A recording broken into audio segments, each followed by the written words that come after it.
Pat McAfee had last night. His big heart. I don't know what that means. A-H-T. It's McAfee words. It was a massive success. Sold out a 19,000-seat arena. It featured everything from Paul Skeens throwing footballs through a hoop to sumo wrestlers duking it out in front of McAfee's fellow Yinzes. I think that's Polish for Pittsburghites. Arguably, the greatest moment came when Pat passionately addressed the crowd and spoke on his patriotism for America and defeating the woke cancel culture. Pat had this to say: from politics to lawsuits, part of the game I've heard, but I do love it. I believe in the United States of America. I appreciate the United States of America, and we're not always perfect. None of us are. So when I was up in Canada in WWE Elimination Chamber and they booed the national anthem, my dumbass self got heated over it. We have to understand that people are going to disagree with us on some things. For instance, don't boo my effing country. I've been canceled 1,000 times, legitimately. Well, let's address that.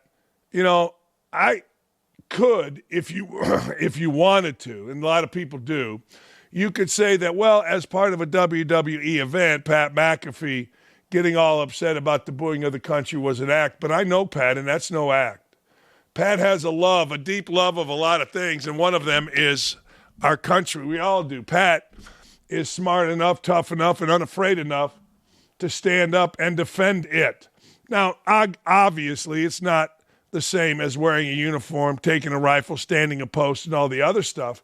But still, it's the way in which we can all show our patriotism by standing up to those who are morons. That's kind of what I feel we do on this show.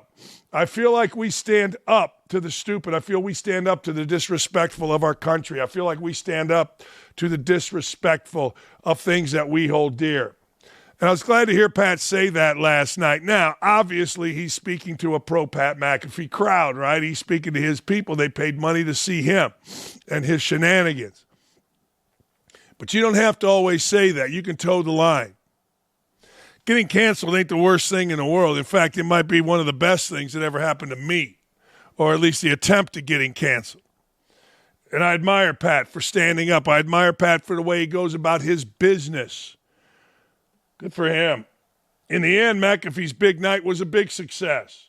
Even further solidified himself in the sports media landscape, and similar to Stephen A. Smith becoming too big to fail right now as Pat's ratings continue to grow and his band expands. Now, I will say this, be careful with that, because I go to this all the time, and it's not right. I know it's not right. But guys my age can remember when boxing was a really big deal.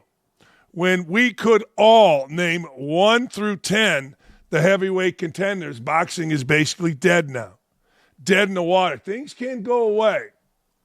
And certainly Pat must be careful. Certainly Pat must be very, very careful, because one thing I've learned, and I've never been at the level of Pat McAfee. I don't even pretend that I've ever been, but I've been at level enough where the worst among us, the USA Today writers, the Indy Star, can really come at you. And I am very fortunate to have made it through that, because nowhere near am I as big as Pat. But Pat needs to be a little bit careful here, particularly with this lawsuit looming. If there is a lawsuit from that young lady at Ole Miss or wherever the hell. I can't remember what school. I think it was Ole Miss. But anyway, he has to be very careful. Very careful. You get enough of those, now you got a problem. But he's riding high, and rightfully so. He's the most talented guy in sports media. He's the most real guy, not named Dakich, in sports media. Proud to call him a friend. With more power, however, comes more responsibility, or at least it's supposed to. Something tells me that off-the-cuff speak now and think about it later, McAfee will only be positioning himself to further speak his mind as he continues to stir up a mixture of controversy and entertainment. And I ain't mad at it. I ain't mad at it at all. I want you to think about something. Is there anything as we went through the college basketball season that was said that was interesting? The answer is no. Nobody said anything interesting. There's no controversy. There's no nothing. Does that help college basketball? No. People are afraid now. People are afraid to get on broadcast TV. They're making enough money, not as much as they used to, but they're making enough money. Guys are having really good careers, but they're afraid to say anything. See, I was brought up in an era of Howard Cosell. Howard Cosell, speaking of sports. I was brought up in an era where guys really weren't afraid to speak their mind. Now, can't really do it. Pat can. This is why you hear me say all the time about myself, and I say thank you to all the folks at OutKick for giving me this platform, for helping me with this platform, for enhancing this platform. In fact, I've got a Zoom call after this show where we're going to do some stuff to enhance this show. It's not my idea. It's the great Aaron Spielberg's idea. That's what we do on this show. Then I got a call later on today with my big boss just to check in, just to chat, just to see how things are. That's what we do on this show. That's why I'm always thankful. You think anybody, anytime, if you really listen to Bill Raftery announce games, what does he say? People like it, but there isn't anything interesting. It may be cute, it may be funny, and I like Raph. But I love the McAfees of the world. Few and far between. One of the things, I don't even mind Stephen A. Smith.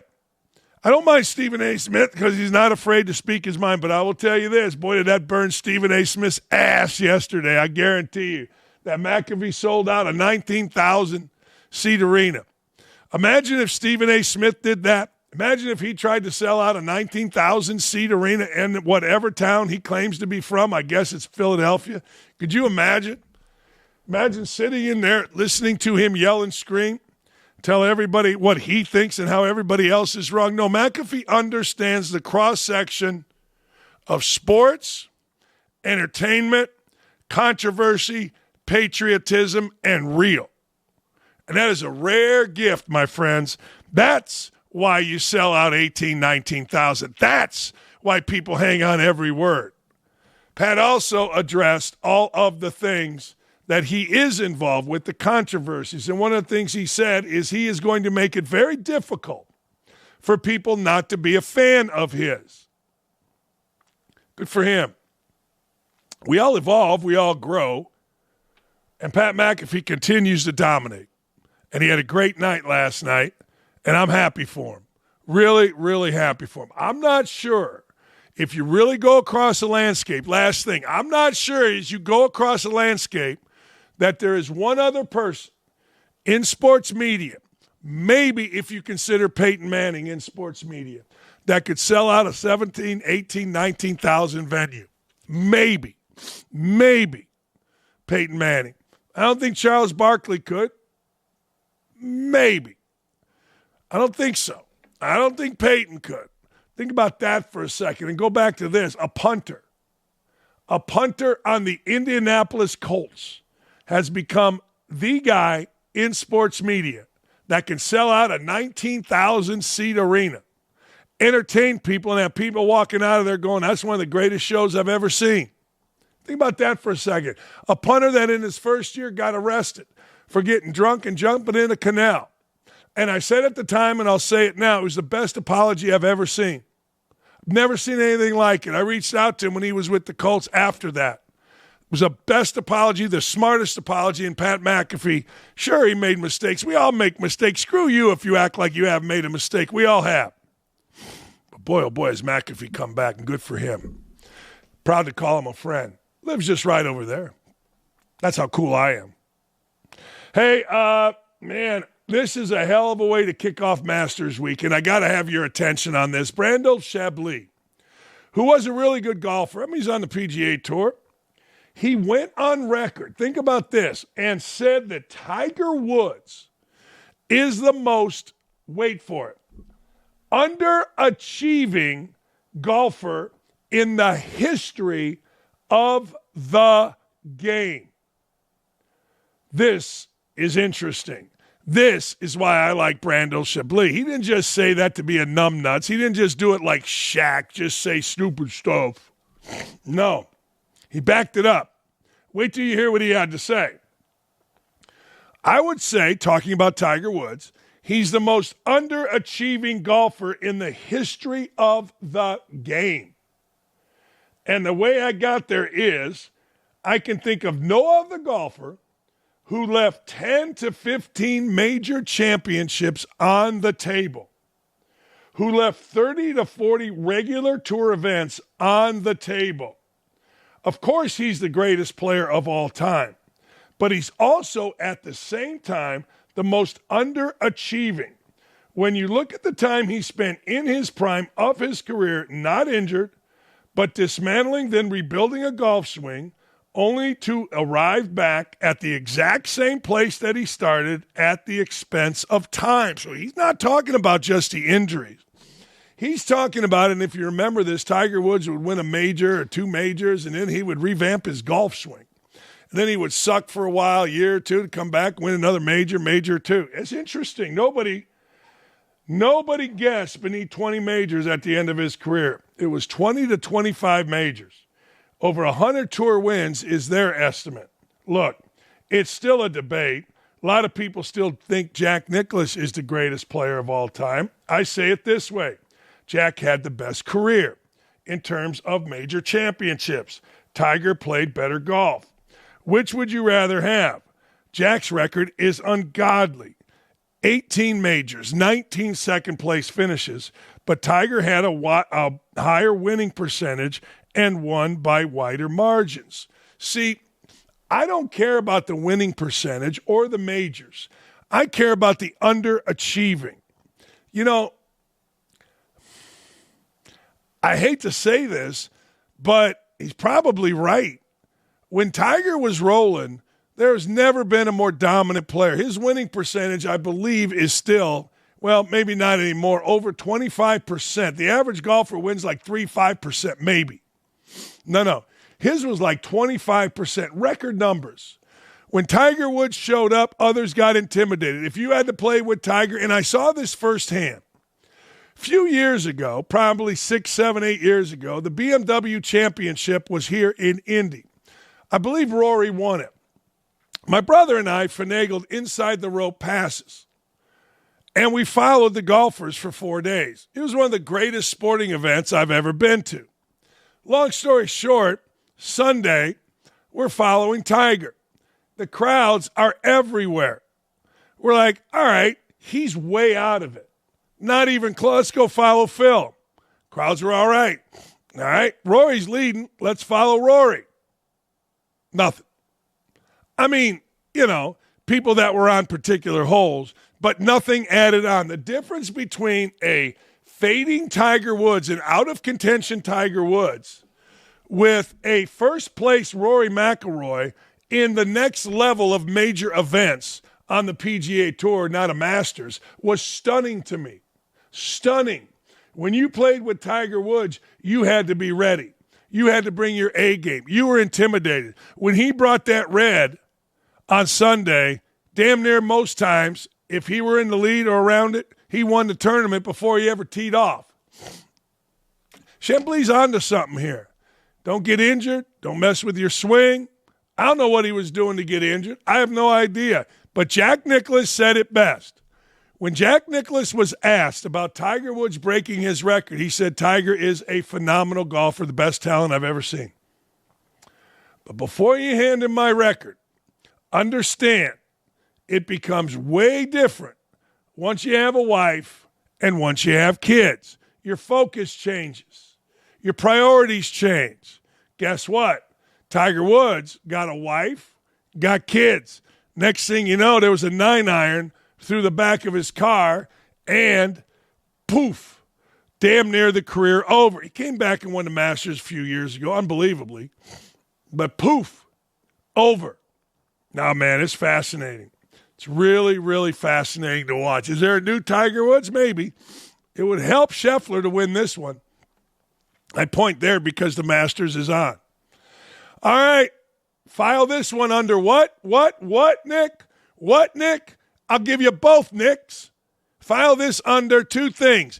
Diva wide receiver, and it's always the same effing people. It's always the same people. Always. This goes back to Steve Howe in 1979 when the dude got suspended 7 times for doing drugs. He was a relief pitcher with the Dodgers. Ever since then, I was like 17, 18 years old. I'm like, dude, this is always the same people. Why is this guy always getting arrested? How? Why isn't he kicked off? Why, isn't there no rules? I've paid attention to this forever. Always the same people. Who's next? Diva wide receiver, always the same people. Tyreek Hill. Remember he got arrested opening day, being an idiot, driving 1,000 miles an hour? All right, he had the police called on him again at the behest of his mother-in-law. This is terrible. In what police were told was a domestic assault in progress, but he wasn't arrested and won't be charged.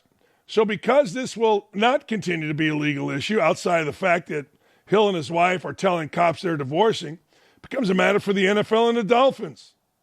Will this lead to a suspension? Hey, look, I'm not buying anything, nothing, that the NFL is going to suspend anybody. Remember Rashee Rice, the guy that was going 1,000 miles an hour down the highway, and next thing you know, he crashed into 6-8 people, and next thing you know, he walked away, and next thing you know, the NFL didn't do jack shit about it? Ha! Here's the, man, I hate listening to these. Here's the police call. You're not going to do this. You don't push me. You push me in my video. Yes, you did. You crazy. And I don't care. Stop saying. I don't care. No, there's nothing need for calling the police. They might. It's okay. You did right. You did it. So he's like trying to calm it down because he knows he'll yell at you and he's going to lose his career over this.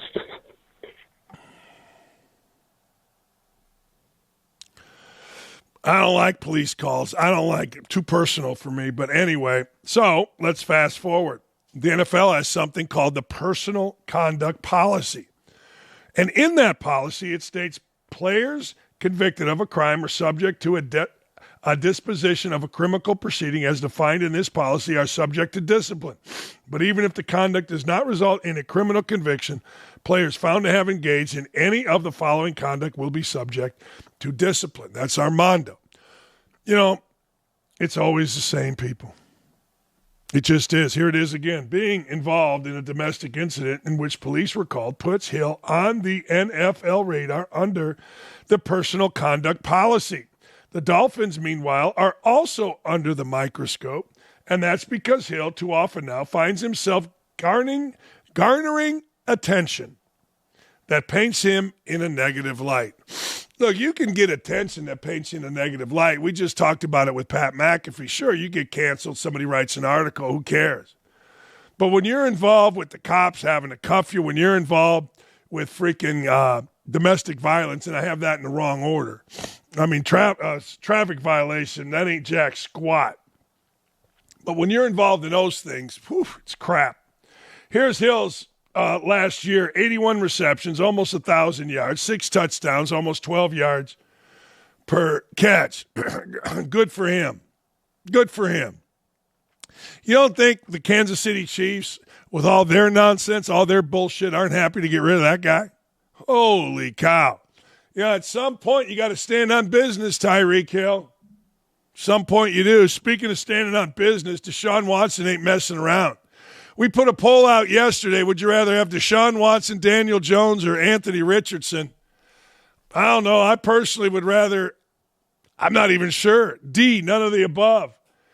Deshaun Watson came in last in that poll behind the 2 worst passers in the NFL. Think about that. People have counted Deshaun Watson out. Now, this is legitimately have counted Deshaun Watson out, okay? Legitimately. This isn't like some guy like Michael Jordan said, well, they counted me out. Nobody's ever counted you out. Shut up. Anyway, long story short, Watson is not going quietly. And I ain't mad at him for it. He's standing on business. The highly controversial Cleveland Browns quarterback, who's been a complete ass and a complete bust since becoming the Browns quarterback. You know he's owed $46 million this year and next. He's calling out his haters and doubters, vowing to come back way better than before. This comes on the heels of Browns owner Jimmy Haslam admitting the franchise took a big swing on Watson and missed, with the decision to sign him to a 5-year, fully guaranteed deal. Let me say that again. 5 years, fully guaranteed deal of $230 million. $230 million. Let's hear from Watson. Watson says this: everyone is doubting me. You're right, and with good reason. Yes. In fact, little known secret. I watched him enough every year to know he wasn't that great to begin with. Just saying. I saw him fumble twice, different games, on the goal line, costing his team a win against the Colts. Ain't that great? But anyway, I digress. Everyone's doubting me with reason. Everyone don't believe in me with reason. It doesn't. But okay, with reason. Everyone don't think it doesn't. Everyone don't think I can get back to where I was. Well, with good reason. I mean, what? But I know, and I believe the work that I put in, that I believe in myself, I know I'm going to be way better than before. All right, prove it. You know, here's how this works. Amen. The owner talks some smack about you. The owner said they swung and missed on you, son. You better get something out there. So here's the question for the Browns, who, by the way, just signed backup Joe Flacco today. They did. They signed Joe Flacco to a 1-year, $4 million deal. Remember, Flacco was a comeback player of the year for the Browns 2 years ago? So they signed Flacco to contract with incentives could get up to $13 million. The on-field problems compound the issue in 3 seasons. Listen to this. Watson, again, here's the good reason, played 19 games due to suspension and injury. He was scattershot, missed reads, wasn't elusive and calm in the pocket, showed no signs of the dynamic ability he displayed in Houston. Now, let me give you this, okay? Let me give you this.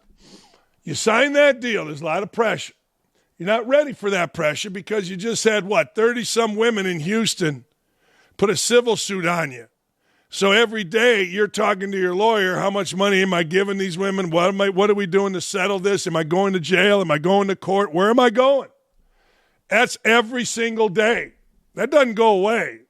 So now that this is over, and maybe he's a little bit clear of it, at least in his mind. Now he's got a girlfriend. He's posted videos, blah, blah, blah, blah, blah. All right? Now maybe, just maybe, he can do it. Here's the thing, though. Jimmy Haslam said that about 3-4 weeks ago. All right? I wonder if Jimmy Haslam has been monitoring, I'm betting he has been monitoring Deshaun Watson and isn't happy with the, quote, work that he put in. You know, if you think you're going to have a big year, and you think he's going to have a big year, not based on what anybody says or even based on the past, based on his talent plus the work that he put in. If you think you're going to do that, you don't make those statements if you're Haslam. So right now, this moment, I'm calling bullshit on Deshaun Watson and his work ethic. I'm just saying Haslam needs to sell tickets. Haslam needs to sell hope. I mean, it's Cleveland. They won 3 games last year. And I'm telling you, our $46 million quarterback can't play and we swung and missed? I don't know, man. I don't know. That tells me that the Browns aren't believing the bullshit Deshaun Watson is spewing at us. Maybe I'm wrong. This just won't end. This kind of stuff, I hear people tell me all the time, it's not a big deal. Men playing in women's sports. All right, this California family of high school female track runner, Taylor Starling, joined Fox News Digital, where the family discussed their ongoing lawsuit over trans inclusion in girls' sports after Taylor was removed from her track and field team with a transgender student, male to female, taking her place. What are we doing? I felt angry when I was removed from my varsity team because I knew the requirements were changed for him because he's transgender. I felt like my sacrifice, hard work, dedication didn't matter to my school administrators because I'm a girl. In a girl's sport, by the way. It was easy for them to push me aside, and that hurt. Yes, that should hurt. You know, when you're in high school, sports is really important. It's a little bit of your identity, whether you're on varsity or JV, you walk the halls, that kind of stuff.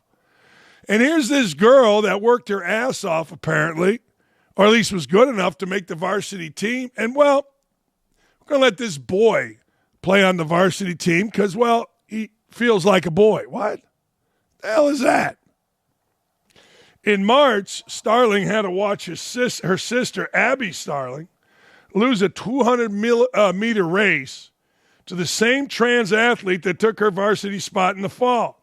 Social media is pretty bad. Her father, Ryan Starling, told Fox News Digital, you have 99 positive comments, and then you get that one comment that has called her a bigot, has called her the C word, has called her all kinds of names. So the girl gets booted from her track team because we want to let it go to a boy on that track team in high school, and the girl gets called bad names. Really? Give me the logic on that one. I've said it before. Let that boy play against the boys. Why does he get to play against the girls? I don't understand this.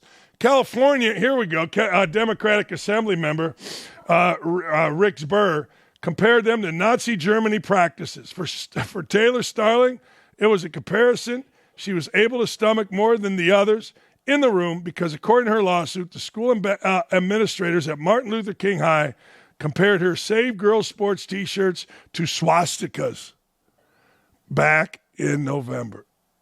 Yeah. Really? Because women in sports want to stand up for women in sports, want to be only women in sports, that's the same as trying to exterminate a race? I got to go to the chin on that one. So that's the same. We're trying to play a sport. Now, everybody tells me that transgender athletes, men to women, women to men, aren't in it to be athletes. Athletics is a small part of it. So being alive is the big part of it to Polish folks, to the people, Jewish folks, the people that Hitler was trying to exterminate. He was trying to kill them. He wasn't trying to take, as trans people have told me, a very, very small part of it, which is playing in sports. I'll never understand why every person, male to female, female to male, has to participate against women. Explain it to me. Somebody. You can't. Except to say they want to win. And they feel like they can win. It's the dumbest thing. History will not look good on this, but hey, I'll be dead. Sunny Hostin is, you can't help her. She's hot until she opens her mouth. She went on a radio show and claimed that many blacks and women will not be able to vote if we require photo IDs at the voting booth. I think she was hammered.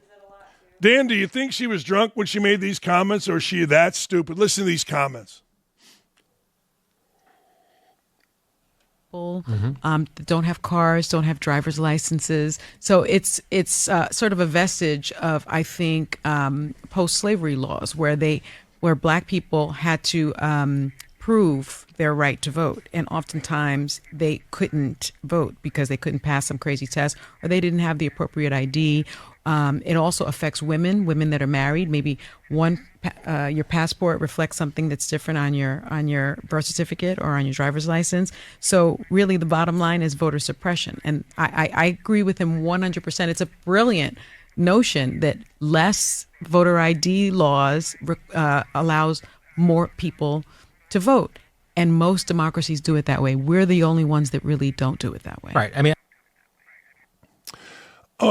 fine. Then what do we do? Not give an ID to drink? Not give an ID to drive? I mean, can women drive? Do black people drive? I mean, it's the stupidest argument that there is.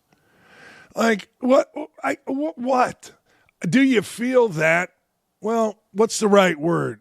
Are you that bigoted, Sonny Hostin, that you don't think black people can get up and go get a license or go get an ID? Are you that bigoted? Do you think that little of women? Do you think that little of men? My wife, I've been married twice. Both women changed their last name to Dakich. They both went and got an ID that said Dakich. What's wrong with you? Like, there are certain things that just are givens. One of the things that should be a given is the fact that you go get an ID and you show your ID and this is who I am and I go vote, because there's been so much voter fraud across this country. I tell the story all the time. Guy that taught me how to shoot a jump shot is in Greece, hiding out. He got convicted, not charged, he got convicted. He was going to federal prison at my age, 62 years old, for the rest of his life. Voter fraud. He skipped out, Greek citizen. Interpol doesn't get him. I mean, what are we doing? What? Voter fraud is rampant. Don't we want honest and fair elections? Simple. Go get an ID. You got, 4 years to do it if you're only voting in the presidential election? 4 years, your fat ass can't get up and go get a driver's license? Shut up. Shut the living hell up.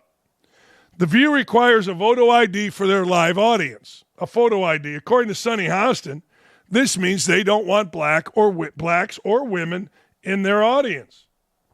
A photo ID to get in. You want to get tickets to a show? Somebody left them at will call? Give me a photo ID. What? The argument is beyond stupid. And she is beyond stupid. But I'll give her credit. I didn't know who she was until this year. And by saying idiotic, jackassery things, she's become somebody that we almost talk about every day. Good for her, man. I can guarantee you they also require ID to work for them.